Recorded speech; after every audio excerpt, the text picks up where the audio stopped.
Olá, turma. Sejam bem-vindos ao nosso curso técnico profissional, Programação de Jogos Digitais. A nossa unidade curricular, Produção Audiovisual, professor Sidney que vos fala. Bom dia aí, já dei bom dia para algumas pessoas, né? O Adriano, o Iago, a Débora que entrou, depois eu não respondi. Bom dia, Débora. Bom dia, Ana Júlia também, que eu não tinha respondido. E vamos dar continuidade aí no nosso plano de aula, tá? Trazendo aí um pouco aí sobre o game design para o nosso audiovisual, tá?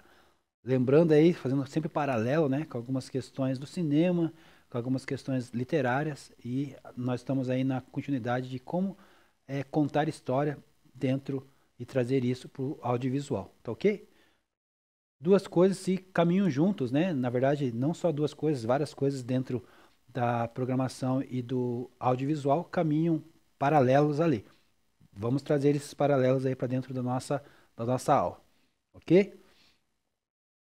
E nessa aula nós vamos dar introdução. Na verdade, aqui eu já tinha dado início na aula anterior com vocês, e a Débora tinha me respondido a pergunta até. A Débora foi a única que respondeu, né? Sobre o que é narrativa, né? E a gente vai acabar vendo sobre isso nessa aula, tá? Realizar a introdução à teoria da literatura e narratologia. Analisar e compreender as estruturas narrativas de contos de magias de Prope, né? Eu tenho aí esse conteúdo aí com outra turma também, a gente falou sobre isso. Vladimir Prope, né? Não sei se vocês conhecem Vladimir Prope, mas a gente vai falar sobre as 7 esferas da criação de personagens segundo a visão de Prope e suas 31 funções, tá ok? Alguém de vocês aí na turma, antes do professor falar, já tinha ouvido falar de Prope e sobre essas esferas e sobre essas funções? Me dá um oi aí, me dá um ok aí, se alguém já tinha visto aí. Fora o que eu tinha comentado, né? Eu já tinha dado essa introdução aí na aula anterior, finalzinho da aula. Não, Iago, não, Adriano. Vamos aprofundar então essas questões. Que bom que vocês não têm, ou que ruim que vocês não têm, não sei qual que é a situação, qual que é o status, mas que bom que eu posso trazer esse conteúdo para vocês, isso é bom.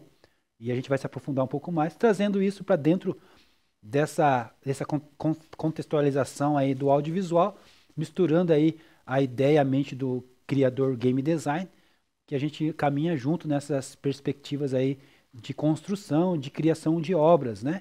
Nós somos criadores de obras, no caso aqui de games, né? De jogos. Então, vamos nessa caminhada aí. Nessa aula nós vamos ver quais são os pontos de como contar uma história, de uma boa história, e como evoluir, né? Adaptando essa história para os jogos digitais. Essa que é a ideia da construção, trazendo aqui o game design e a construção aí de Prope, para a gente tentar entender como a gente construir aí a nossa narração, né, a nossa história, o nosso tema dentro de jogos digitais. Na aula de hoje veremos algumas teorias e conceitos de análise e aplicações sobre a narratologia. E o que seria a narratologia, então, né, com base dentro, misturando esse conceito, trazendo para dentro dos jogos digitais. Então, a pergunta que eu tinha feito na aula anterior, não sei se muitos vão lembrar, a Débora foi a única que me respondeu e respondeu muito bem. Se vocês têm ideia do que é narratologia, né? E pode me responder de novo, né? De novo não, né? Ninguém me respondeu, só a Débora pode me responder de novo. E o que é narratologia? O que seria narratologia para você? Adriano, isso aí. Parabéns aí, Adriano. O Adriano deve ter lembrado, ou a Débora deve ter dado uma soprada aí no ouvido aí. Ou ele já sabia também, né? Não tem. Muito inteligente aí, o Adriano, com certeza. Não seria difícil para ele acertar essa questão, né? Mais alguém aí que queria responder? Mas o Adriano já matou a charada aí, né? O estudo aí das narrativas, né? E a gente já tinha dado uma introdução, mas vamos continuar aí se aprofundando, tentar entrar nesse cenário aí, nesse contexto. A narrativa é um estudo das narrativas, né? A narratologia é um estudo das narrativas, tanto da ficção quanto da não ficção, e por meio das suas estruturas e elementos. Então nós temos ali um método, né? Um jeito de estruturar elementos que nos tornam conhecer melhor sobre as narrativas. Seu campo de estudo abrange especificidades relacionadas à dramaturgia e ao roteiro audiovisual. Então é muito importante isso, né? Ele traz ali especificidades ali sobre que abrange ali, estão relacionadas na dramaturgia e na parte da roteirização, que é do nosso conceito, que é da nossa disciplina, nossa unidade curricular audiovisual.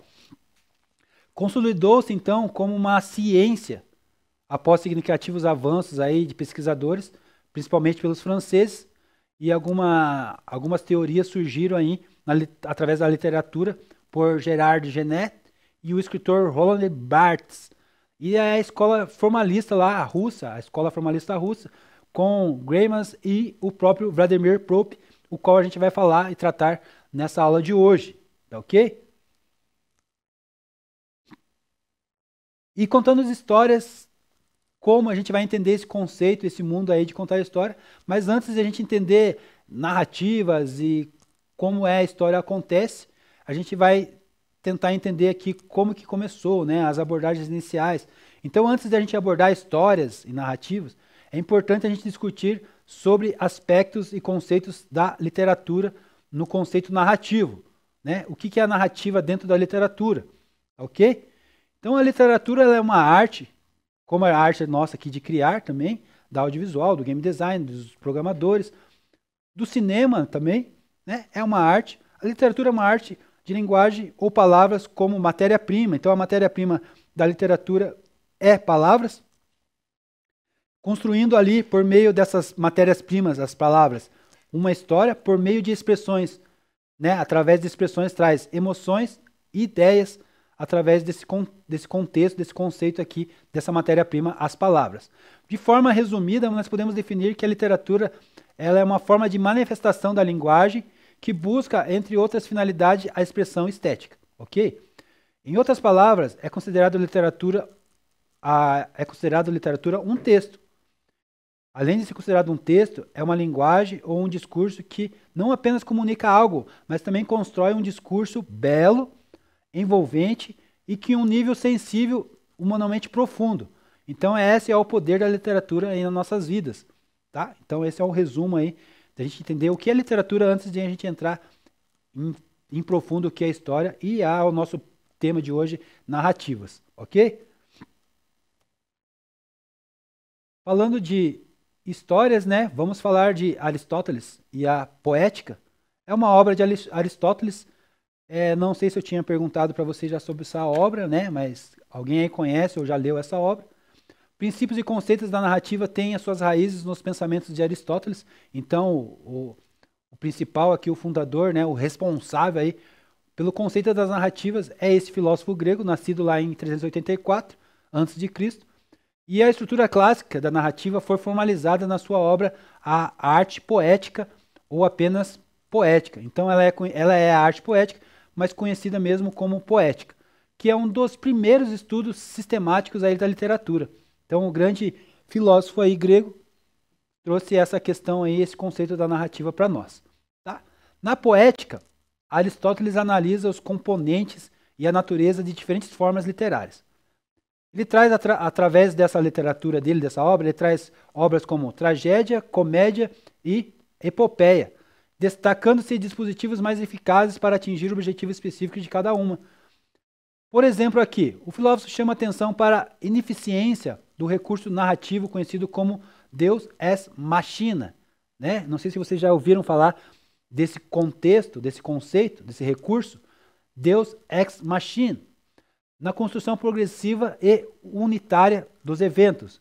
E o que é Deus ex machina, professor? Alguém aí tem esse conceito? Alguém tem essa informação aí na sala?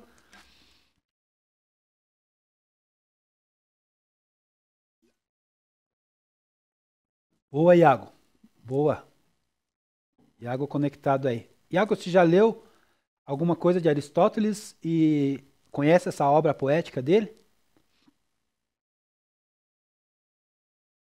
Instrumento para dar solução sobrenatural. Perfeito, Iago. Não teria resposta melhor, hein? Nem ChatGPT consegue me responder de tão eficiência que nem a tua. Falando então nisso, né? A obra poética aí traz esse contexto aí, qual o Iago reforçou aí, muito bem reforçado aí, sobre essa questão. A gente vai falar sobre isso, vamos continuar falando sobre isso. Deus ex machina, né? Eurípides introduziu Deus ex machina, Deus surgido das máquinas, no teatro grego como um recurso dramático utilizado, né, na tragédia clássica. Então esse recurso foi muito bem utilizado na tragédia clássica. Essa técnica permitia que elementos divinos ou sobrenaturais surgissem ao desenrolar das histórias, proporcionando aí uma reviravolta significativa na narrativa. Então ele trouxe um método diferente aí de transformar a narrativa, dar um significado diferente aí na narrativa. Como o Iago falou, um instrumento para dar solução sobrenatural aí às obras da época, do teatro grego. Esse artifício cênico era frequentemente utilizado para concluir obras, adicionando um elemento externo à trama principal da fábula. Então, Aristóteles trouxe essa questão, né? No entanto, sustentava que deslance ou os desfechos da trama deveria derivar dos próprios elementos internos da fábula e não não depender de elementos externos ou aleatórios. Então essa questão aí de Deus ex machina, né? Deus surgido das máquinas, ou Deus máquina aí, como o Iago trouxe ali para nós. Obrigado pela tua participação aí. E uns minutinhos para vocês me responderem aí essa questão aí no chat mesmo, né? Registre essas informações depois que a gente concluir aqui essas perguntas aqui. Qual o objetivo da imitação no modo dramático? E qual a diferença entre tragédia e comédia quanto ao objetivo da imitação? Tá? Analise essas questões, discutam entre vocês aí e tragam a resposta pro professor aqui no chat, por favor. 3 minutinhos aí.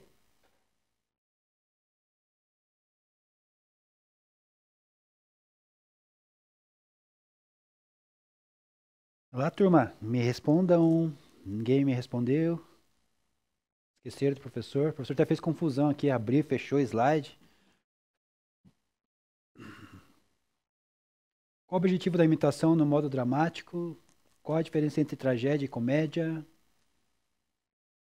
Qual o objetivo na imitação?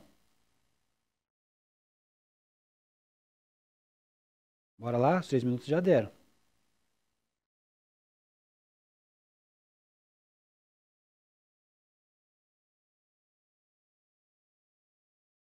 Vou dar continuidade aqui, já que ninguém me respondeu. Então, o objetivo da imitação são as ações dos personagens, certo? Por exemplo, aqui, o vício e a virtude são... Opa! Vamos voltar aqui antes. Débora estava pensando, estava em processamento, né, Débora?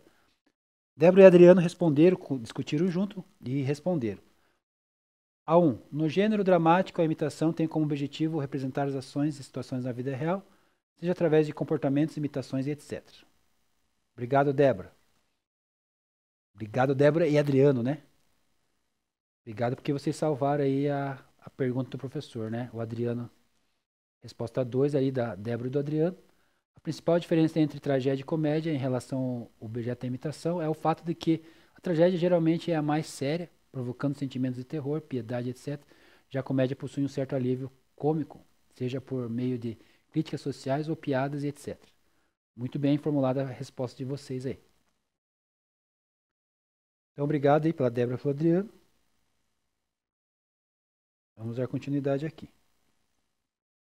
Então, respondendo junto ali, complementando, o objetivo da imitação são as ações dos personagens, ok?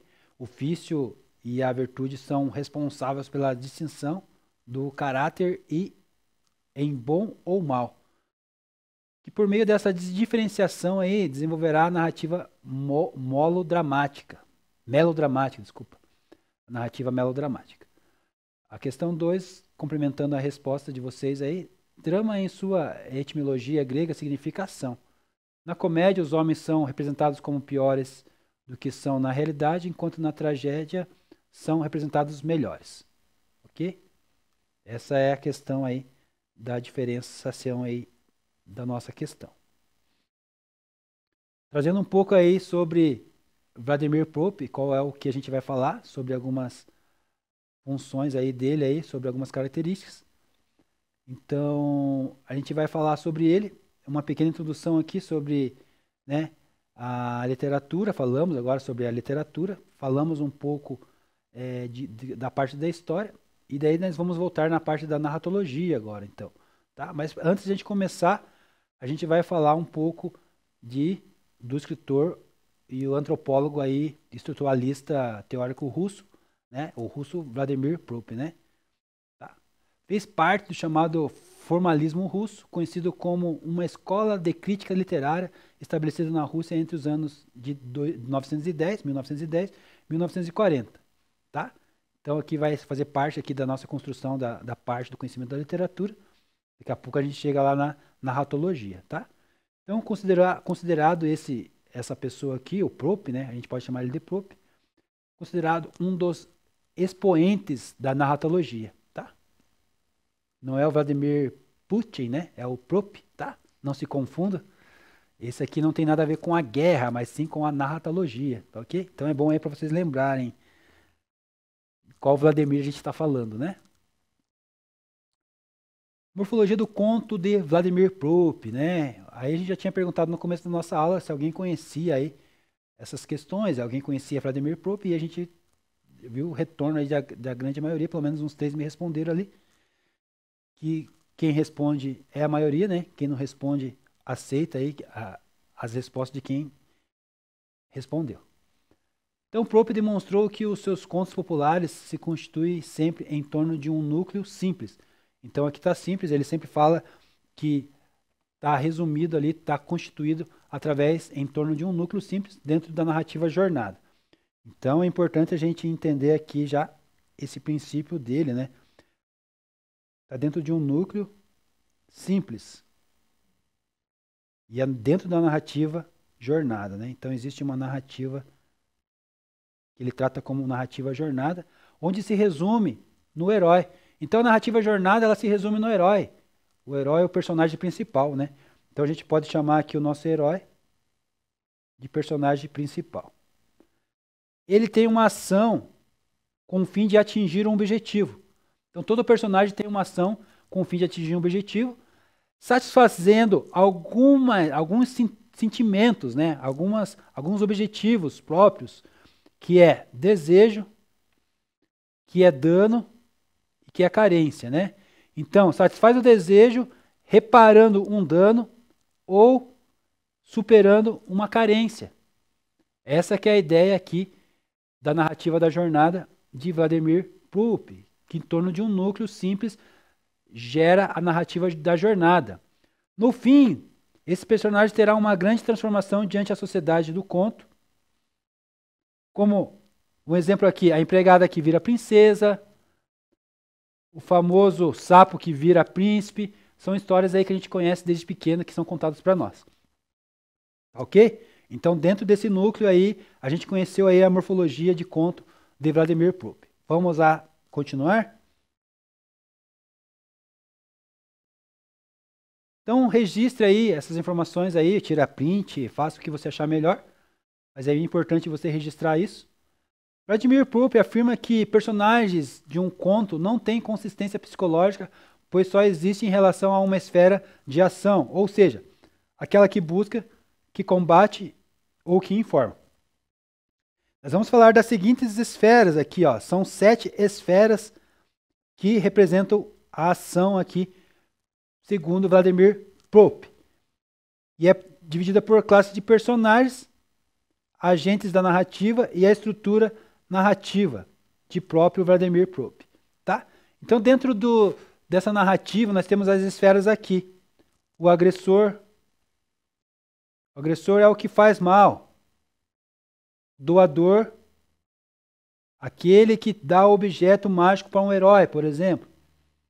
Esse conceito aqui de construção. O auxiliar é o que ajuda o herói no percurso, do trajeto ali, de resolver a situação do trama. A princesa e o pai, que vocês já vão ver daqui a pouco sobre isso, a princesa e o pai. O mandante, então nós sempre temos a princesa e o pai.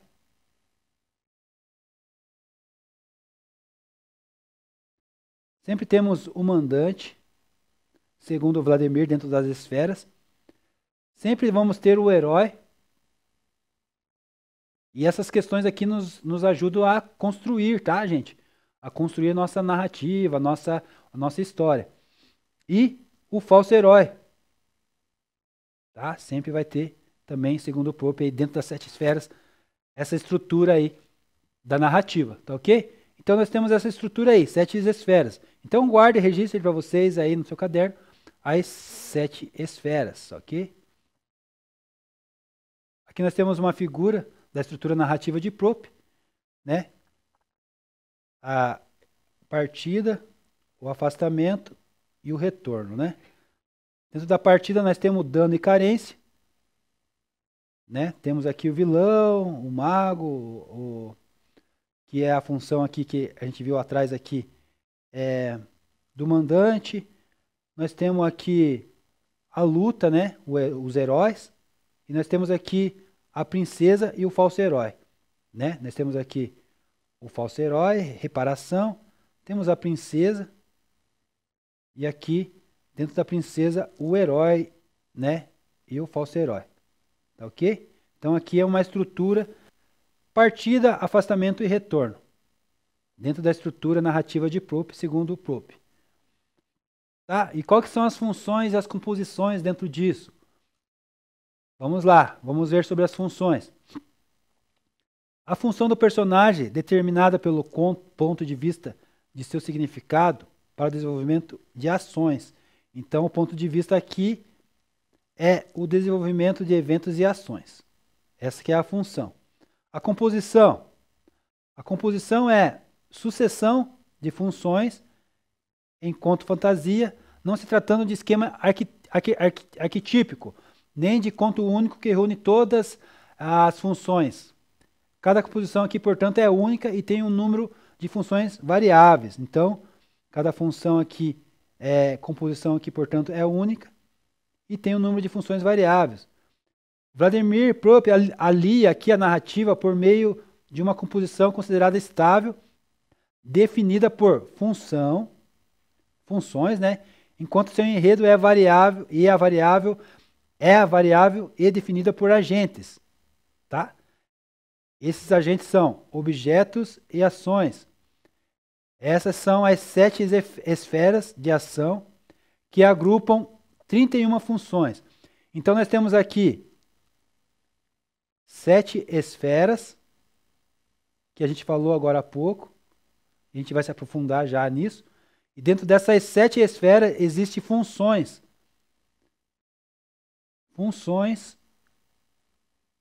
E essas funções são 31. Tá ok? Tranquilos até aí?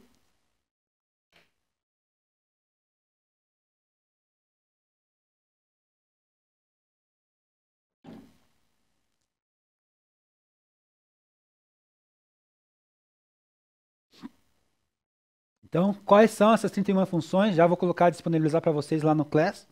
A gente vai ter atividade também sobre essas funções, tá? Então, assim, 31 funções no conto de Vladimir Prop. Afastamento,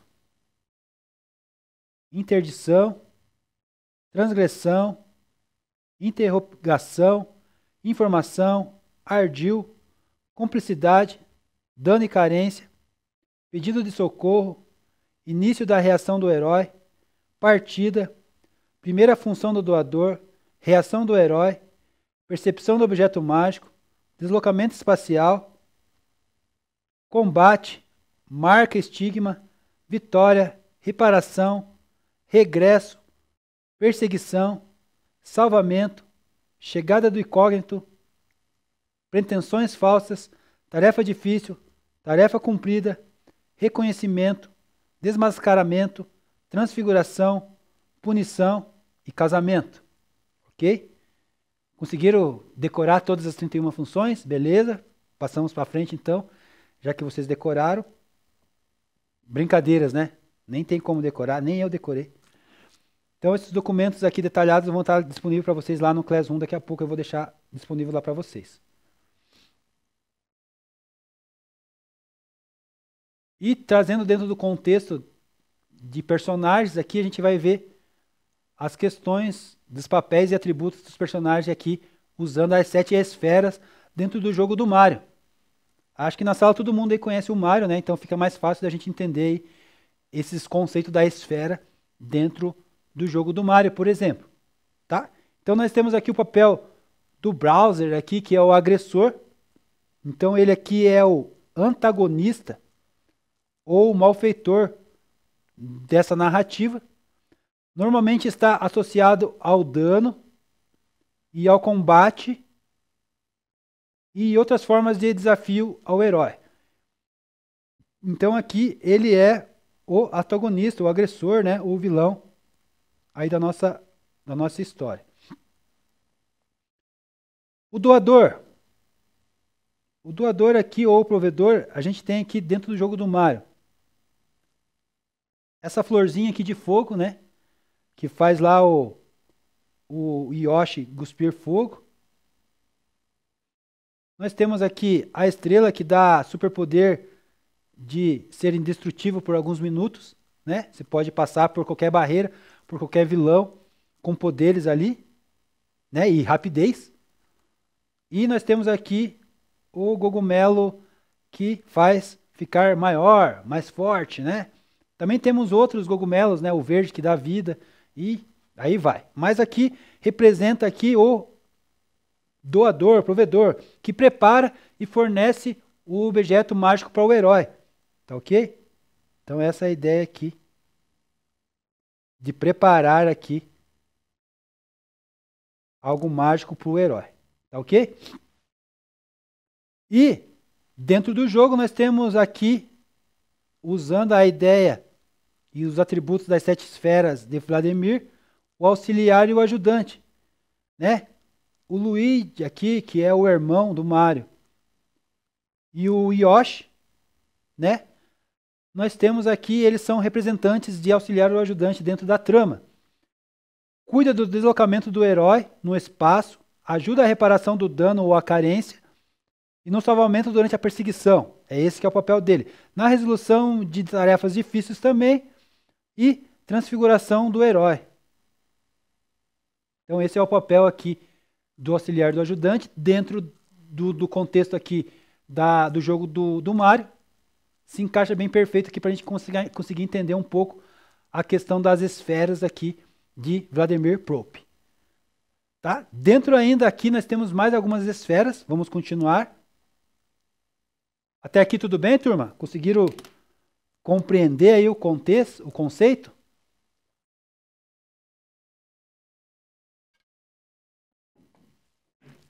Bora lá então.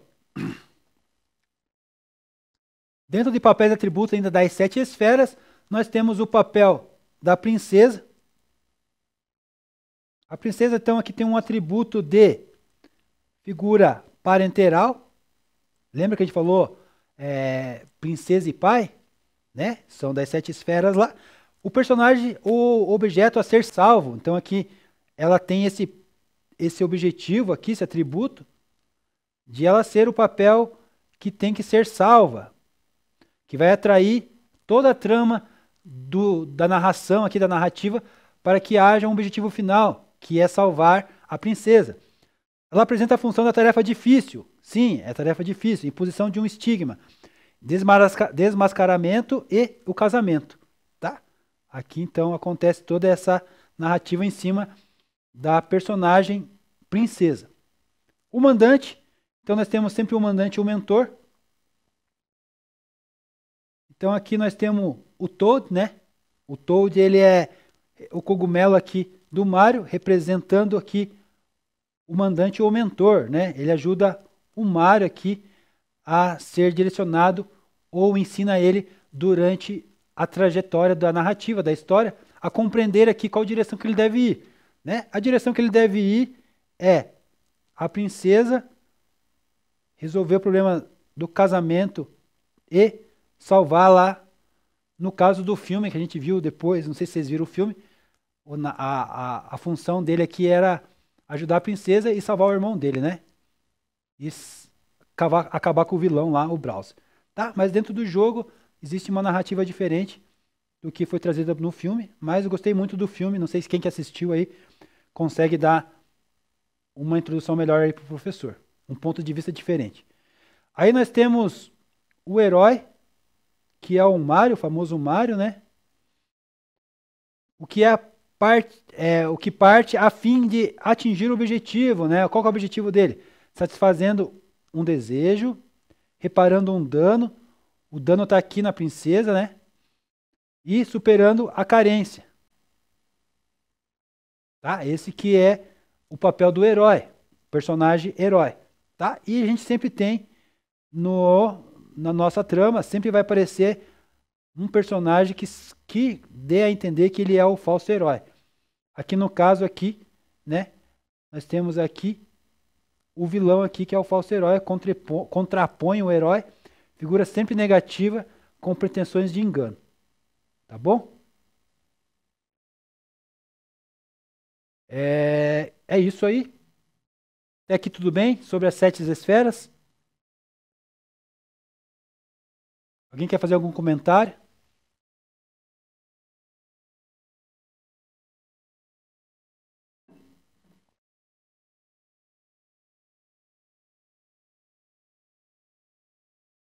Tudo certo, Iago?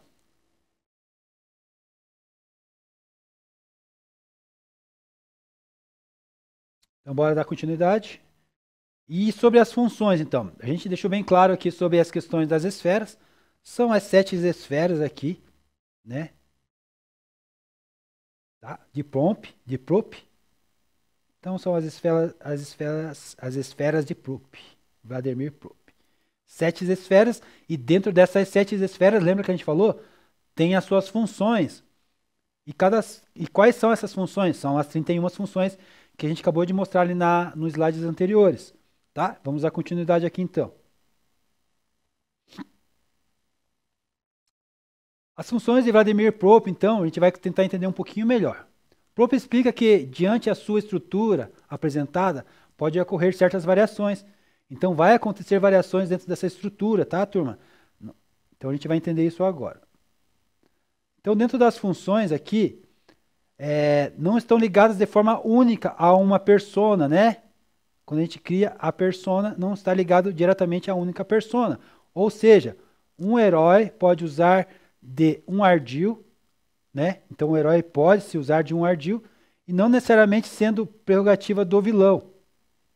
Então o herói pode acontecer de ser ardil, não sendo prerrogativa do vilão, tá? Então ele descumpre aqui, né, uma variação aqui, ele cumpre uma variação dentro da estrutura, tá? O que mais? É mais fácil definir qual é a função da história em razão da consequência produzida, o que justifica as diversas variáveis definidas pelas seguintes posições. Quais que são as posições aqui que vai definir isso? Né? Se uma tarefa provoca partida, procura, encontro com o doador, etc., trata-se de uma tarefa demandada dano. Então a gente consegue entender aqui que quando tem essa estrutura aqui, né, demanda dano, é uma tarefa que demanda dano, né? Então, quando tem uma tarefa que provoca partida, procura, encontro com o doador, ela é demandada por dano. Se a tarefa tem como consequência a obtenção de um objeto mágico, trata-se de uma função do doador. Então, nós vamos ter um doador aqui dentro dessa estrutura. E se a tarefa aqui é realizada imediatamente e produz casamento, trata-se de uma tarefa difícil, que é o caso da princesa lá, né? Então, tarefa difícil, ok? E a atividade, então, proposta para nós agora, nós vamos ter uns tempinhos aí, acho que uns 15, 20 minutinhos para desenvolver essa atividade aqui, tá? Deixa eu só corrigir aqui que não é para casa, tá? A gente não vai fazer em casa, vai fazer agora.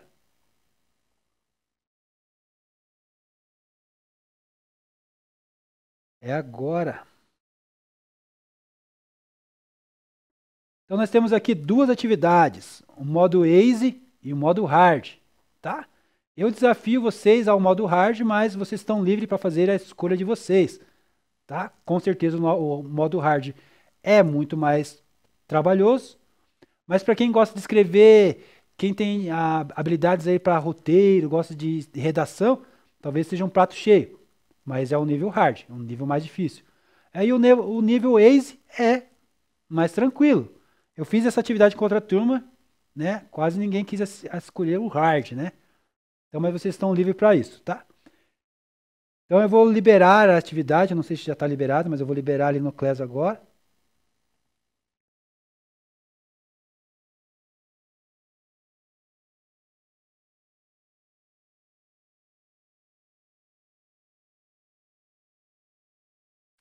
Vamos dar continuidade então, prof.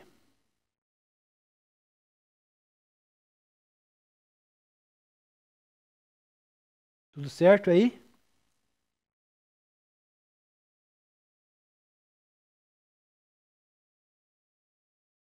Quem conseguiu entregar? Só uma entregou?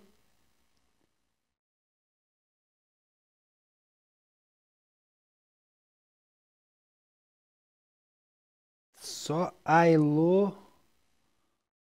Heloísa Nunes. Não consigo nem ler a resposta para vocês porque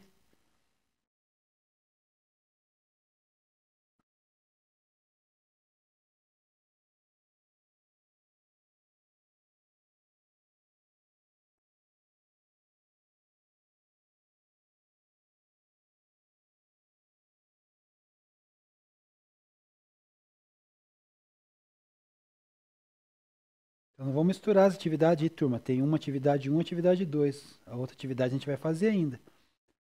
Elo, eu acho que você mandou errado aquilo.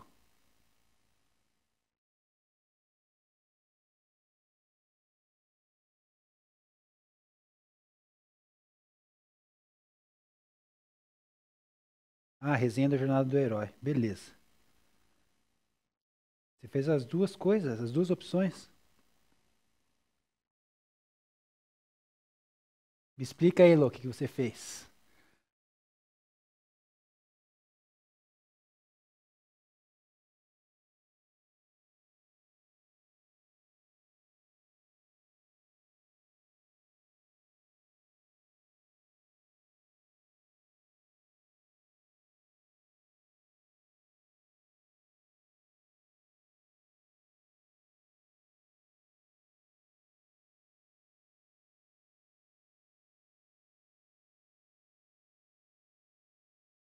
Não tá aparecendo pra mim aqui não, turma. O que tá acontecendo?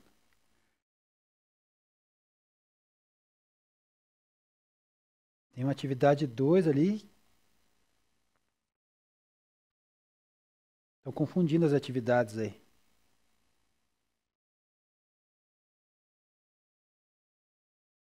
Eles confundiram as atividades ali, turma. Fizeram uma confusão ali. Atividade 1, que era para escolher ali o Acer Heart. Ace Ward, Heart. Era para escolher uma ou outra. Uma era para fazer ali o resumo ali, né? A resenha. E a outra era para responder as perguntas.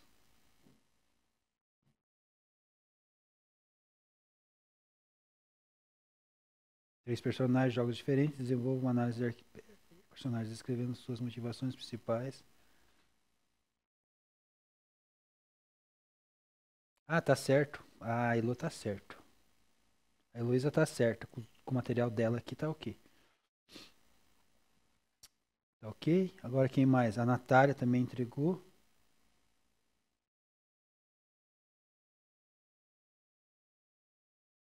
A questão do vento do norte, né?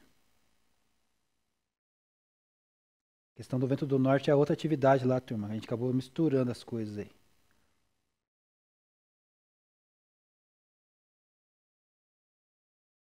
Eu tinha colocado ali o material do vento do norte junto, né? Eu que acabei fazendo bobeira aqui.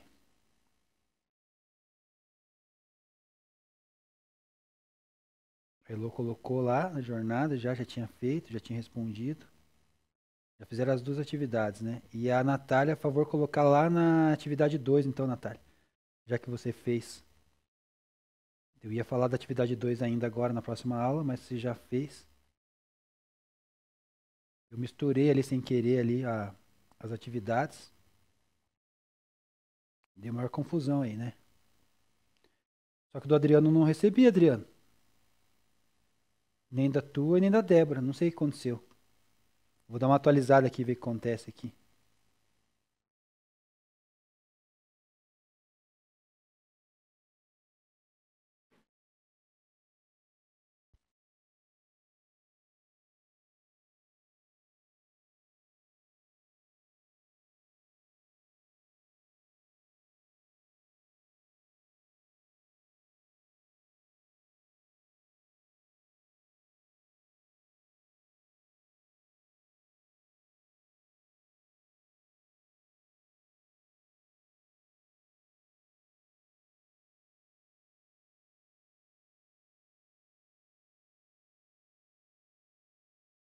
Já vamos retomar aí, turma.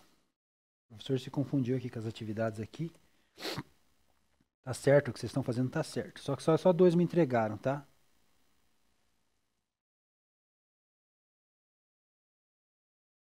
Desculpa a confusão aí. Atividade 1, 2 ali a gente vai fazer ainda, tá, Heloísa? Então, a Heloíse. Depois eu arrumo aqui, Luiz. Essa atividade aqui que você me entregou é na atividade 1, tá? A atividade da aula 11 aqui, Game Design Waze aqui. Essa atividade é da 1, tá bom?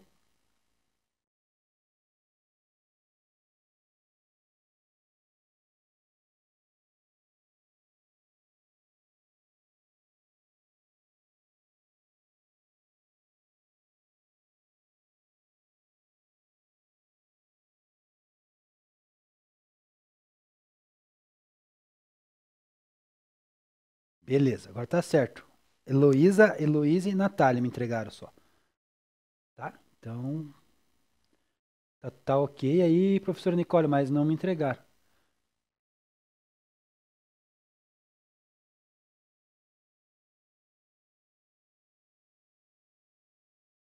Tá, para não dar confusão, eu vou compartilhar minha tela aqui.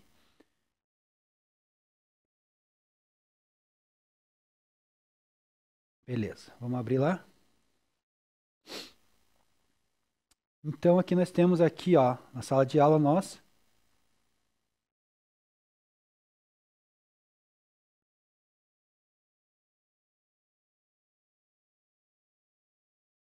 Temos aqui, ó, atividade 2, escolha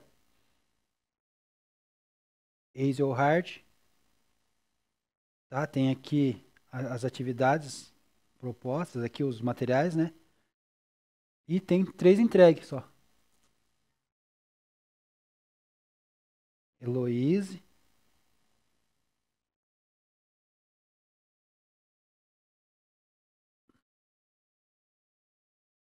a Heloísa, a Heloíse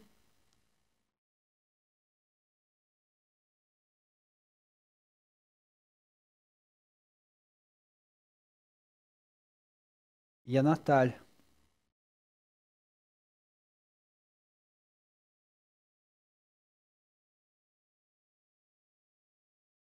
Sei lá o que aconteceu, Adriano e Débora. Não sei o que aconteceu. Ó, vou atualizar aqui a página de novo. Pode ser que seja. Não entrou. Não sei o que aconteceu. Aí nós temos a atividade 2, que a gente vai fazer ainda, né? A gente vai fazer ainda.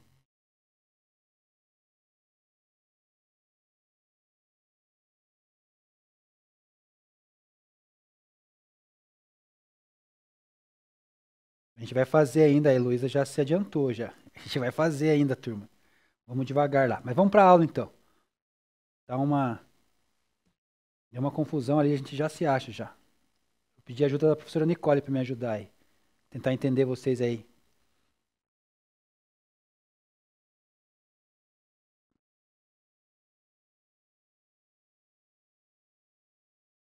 Deixa eu ver aqui.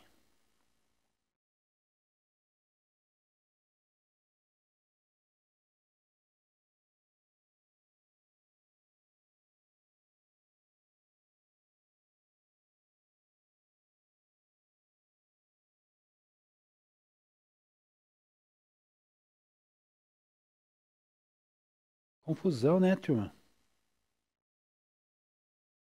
Lá no mural tem uma atividade, aqui tem outra.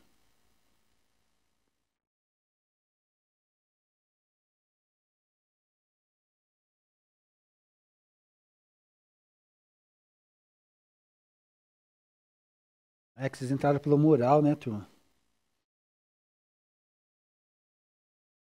As atividades aqui, ó, 1 e 2, ó.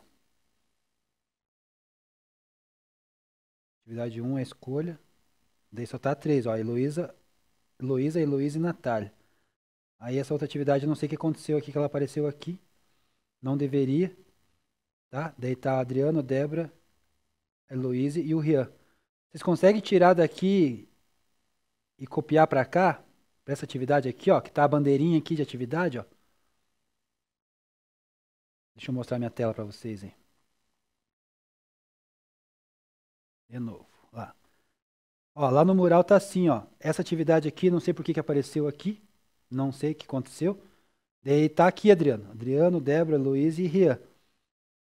Vocês conseguem tirar daqui para ficar mais organizado e colocar aqui onde tem esse ícone aqui, ó, documento com um lápis aqui, que é essa atividade aqui, ó, onde tá a Heloísa e a Natália, que está dentro da nossa sala de aula, atividades, aqui, ó, atividade 1, que é para estar aqui, tá? Consegue colocar aqui para mim, vocês?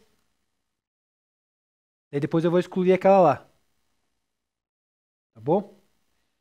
Então, beleza, vamos dar continuidade aqui. Vocês fizeram, tá tudo certo, só que precisa organizar ali que tava. Não foi culpa minha, hein? O Classroom que deu.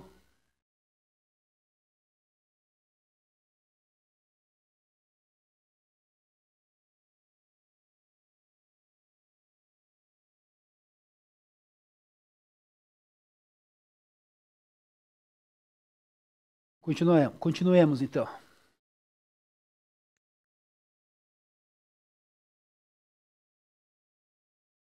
Então, a atividade aqui a gente fez, a gente realizou a introdução à teoria da literatura e narratologia, analisamos e compreendemos as estruturas narrativas de contos de magia de Propp, e bem como as 7 esferas, personagens e 31 funções. Tá, deixa eu só ver ali, tá confuso aí esse negócio, né? Então a gente encerra aqui esse conteúdo aqui, e a gente vai entrar com o próximo conteúdo agora já, tá bom? Deixa eu só me achar aqui agora da questão da atividade aí que está acontecendo aí, confusão.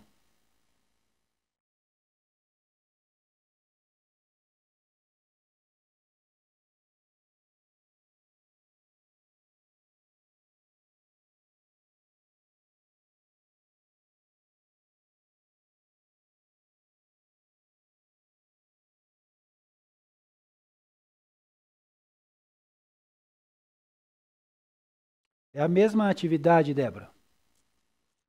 Atividade é essa que vocês colocaram, que você, o Adriano e o Rian, e mais alguém?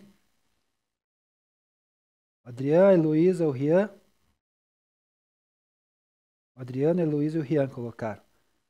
É a mesma atividade, só que não sei por que apareceu ali. É a mesma atividade lá que está dentro da pastinha atividade 1, de escolher quais que são as opções ali, hard ou easy. Tá? Nunca entro pelo mural aqui porque eu acho que dá confusão. Não sei por que apareceu essa atividade aqui. Ó, eu editei ontem, mas eu não sei por que apareceu aqui, editado aqui. Que eu criei ela, eu editei, dela ficou aqui e criou uma nova. Foi isso que aconteceu. Tá? Então nós temos atividade 1 e atividade 2 só. Tá? Deixa eu mostrar para vocês aqui. Então a gente vai dar continuidade aí, vamos ver alguns princípios tipos ali do arquetípicos junguianos e compreender aí as teorias de narratologias com base na estrutura de narrativas para jogos. Então a gente vai entender aí a parte da narratologia e misturar e estruturar as narrativas para os jogos e analisar aplicações de jornadas de histórias narrativas para jogos digitais. Ok? Deixa eu só ver aqui.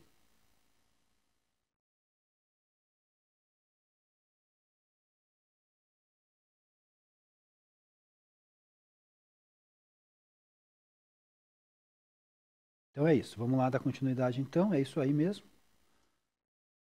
Então, na última aula nós falamos sobre literatura e narratologia, né? Nessa aula anterior aqui. E a gente viu estruturas dentro da narrativa desenvolvida por Propp, por os personagens, agentes da narrativa, dentro daquelas questões das 31 funções, da morfologia de Propp, dos contos de Propp. E nessa aula aqui agora nós vamos aprofundar um pouco mais esses conceitos e vamos entender ali pelo menos 3 dessas 31 funções de Propp. Então a gente vai pegar aquelas 31 funções lá que vocês leram, que vocês viram na aula que passou agora. Teve uma atividade aí também proposta para vocês, não sei quem que fez lá o modo hard, que tinha essas 31 funções ali. Quem fez aí, parabéns, né? Porque era um pouquinho mais trabalhoso de ler as 31 funções e elaborar uma redação sobre isso. E a gente vai trabalhar pelo menos 3 exemplos aqui dessas funções aqui de Propp, tá bom? Então, dentro das funções de Propp, lá das 31 propostas, a gente vai ver dano e carência, partida e combate, tá bom? Então, dentro de dano e carência, turma, ela é o propulsor da narrativa, o mal causado pelo agressor por meio da maldade, por exemplo, ali, roubo, rapto, calúnia, né? E algumas outras coisas ali que acontecem durante o jogo, ali, a trama, né? São os causadores de dano ou a carência. E as 7 primeiras funções podem ser vistas como preparatórias do dano. Então, as funções podem ser previstas ali como preparatórias para o dano. Outras variedades equivalentes dessas funções é a situação de carência ou penúria. Por exemplo, penúria de amor, dinheiro, saúde e etc. Condições que obrigam a uma busca. Então, essas condições aí, dano ou carência, elas obrigam a uma busca. Importante ressaltar que o objetivo do dano e o objetivo da carência não determinam a construção do conto. Então, aqui, mais uma vez, né, vamos deixar bem claro isso, que essa dependência aí, né, não obriga a gente aqui, né, o objeto do dano ou da carência, ela não vai determinar a nossa construção do nosso conto, tá bom? A narrativa nossa não pode se basear apenas ali, não vai influenciar, né, aí a questão, por causa da carência, por causa do dano, a construção do nosso conto. Partida. O herói deixa o seu lar para cumprir uma missão designada e no caminho encontra um provedor, um doador, tá? Então, durante a partida, o herói ele vai encontrar ali o provedor ou doador. Alguém que alguém que dará a ele, né, um objeto mágico que ele vai poder utilizar tanto na reparação do dano ou da carência. Então aqui o doador provavelmente ele vai ajudar aqui, né, com um objeto que vai fazer a reparação do dano ou da carência aqui do nosso personagem. A outra questão aqui é a questão do combate. Um exemplo das funções de Propp. No mundo especial, o herói combate o agressor, né? Herói versus agressor aqui, para conseguir o objetivo da busca, né? Sempre estamos aqui no objetivo da busca, né? Ok?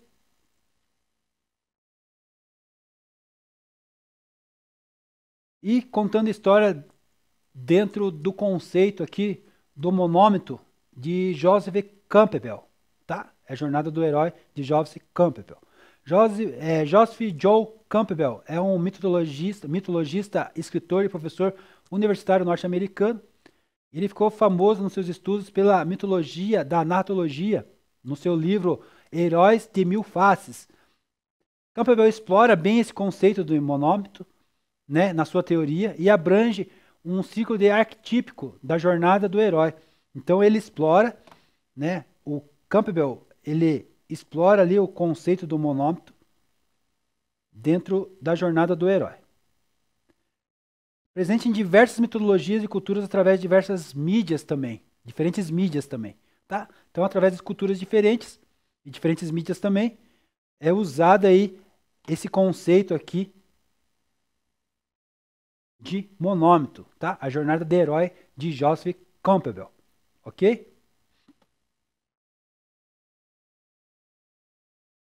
Arquétipos, então. Antes de prosseguirmos com o monômito, deu tempo já, professora? Então tá bom, então. Voltamos à estaca anterior nas próximas aulas, tá? Voltamos aqui depois aí nos nossos próximos encontros, tá bom? Aquele abraço, tudo de bom para vocês. Até daqui a pouco, né?